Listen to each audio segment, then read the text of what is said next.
My name is Ido Rosenthal. I have a background in biochemistry and management. I've been in the Netherlands for 4 years, coming from Israel. And my task was to set up an operation in the Netherlands, build up a R&D center and a production plant.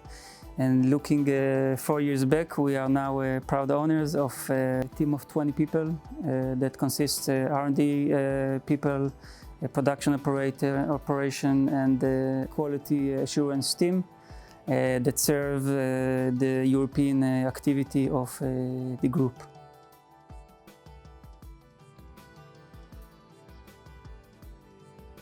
Well, in fact, that's my first project as an entrepreneur. I was working in the past in a startup company, so I got to get some experience in holding management positions in startups, dealing up with investors, trying to go through the ups and downs. And as we say, the ups are up and the downs are downs when it comes to startups. And that's the same case here. So it's, I would say that's my first experience as the person who leads it. And it's a roller coaster. But it is involving a lot of challenges, but on the other side, a lot of very happy moments with the small successes along the ride.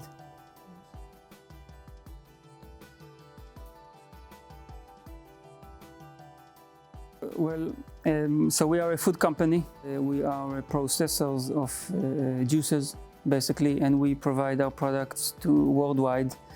I would say that the main market is Europe, but we are present in North America and in Asia and in other places.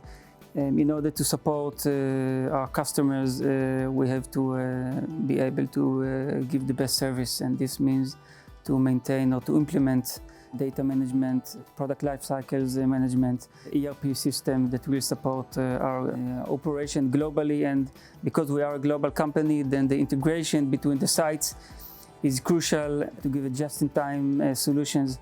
And this is something that we invest a lot in and try to keep up with the progress in the industry and in general.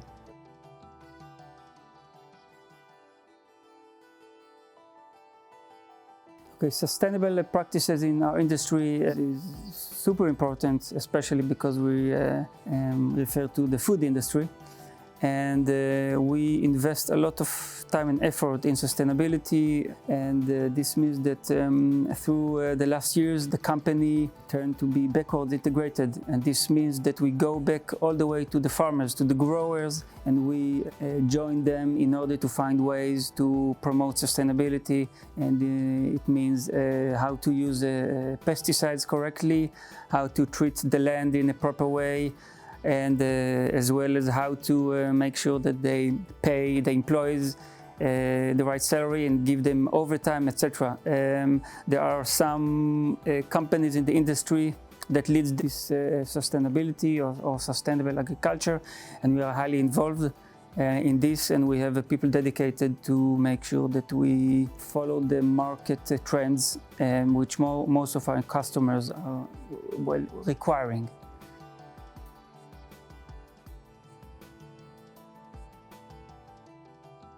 The biggest challenge in our industry, I think, is the trend of consumers to move into more healthy products.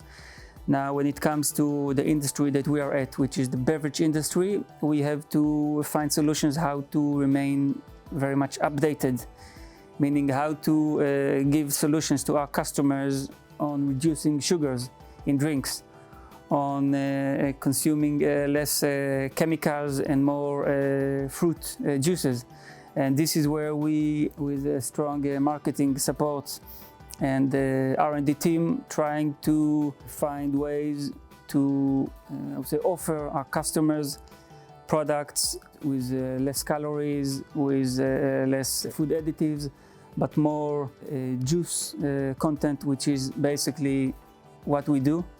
And that's a win-win for us. So on one side, we try to follow the trends. On the other side, we try to take advantage of the importance of consuming fruit instead of sugar, and we do it by developing products and offering to customers as part of this trend.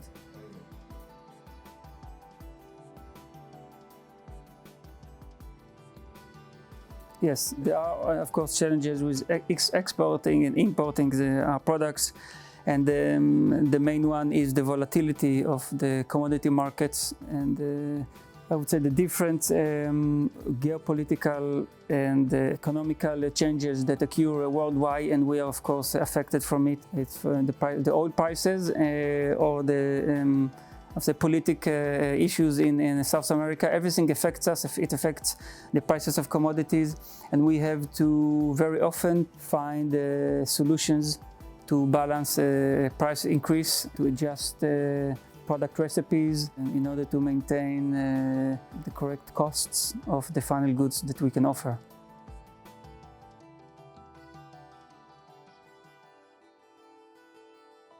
Okay, we use technology in several aspects. One of them is to manage the whole process. For example, I was mentioning product lifecycle management, and this means that we have a very clear process from the brief that comes from a customer all the way to the processing and the production in-house until the delivery. And everything is visible, and every step could be followed and traced. This is one way. The second one is that in the food industry there are technologies developed all the time, and we try to utilize them, for example, to analyze products in a very sophisticated way, that we are able to supply exactly the same quality of product a long time, to improve yields of products, to measure organoleptic and physical chemical parameters. Some of it is quite sophisticated equipment that assist us to maintain high quality, because consumers will not accept any deviation in products, and it's our task as suppliers to make sure that this is done, I would say, throughout the year, with industry that is changing, meaning the fruit industry is a crop-based industry, meaning you have seasons. It's seasonality, and parameters are changing within seasons, and we have to know enough in order to use products from different seasons, but make sure that the final product will stay the same.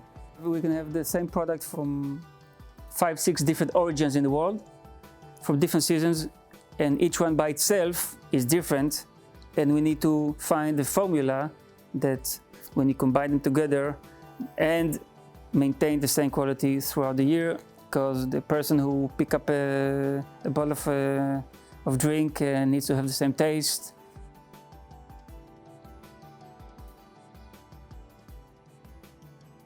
If I look at 5 years where Prodalim would be, then we definitely should continue our backwards integration, meaning to invest more in processing of the products that we are actually consuming and not buying from other suppliers, to continue the expansion globally, definitely build our business in Asia, and also invest in extending our product portfolio from being suppliers of commodities into being suppliers of sophisticated added value products to our customers, and continue to become more and more a global company, and build up more locations such as the one we just did in the Netherlands.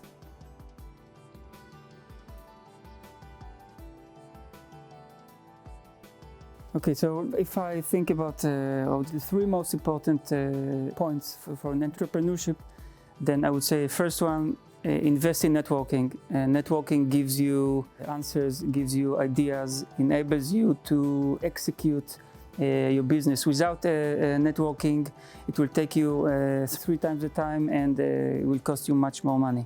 Second thing, invest on people. This is the most important asset in your business, and take the time before you recruit people. Make sure that you recruit the best people you can find. The third point is dream big, because I realized that if you dream big, at the end of the day you can reach it. It's scary, and sometimes you need to take hard decisions, and you fail a lot. But at the end of the day, the most successful entrepreneurs are the ones who think big and go for it.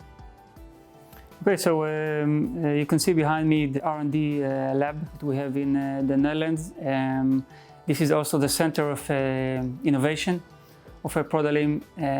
We do here different types of tests, which includes physical, chemical, such as bricks, acidity, pH, and others, but also organoleptic.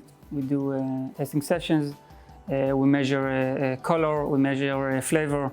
And the idea is to support and give our customers new products, so new concepts which comes from market trends, but also to take existing product, make reverse engineering in order to learn how they are built up new products, maybe better, be able to provide solutions to our customers. We have here people with food engineering background, and we focus on different regions worldwide. We have expertise in being able to cluster different types of products, different types of regions. So there are different taste preferences. We look into regulatory, what is allowed in each area, and we basically build an added value products here, which then we offer to our customers.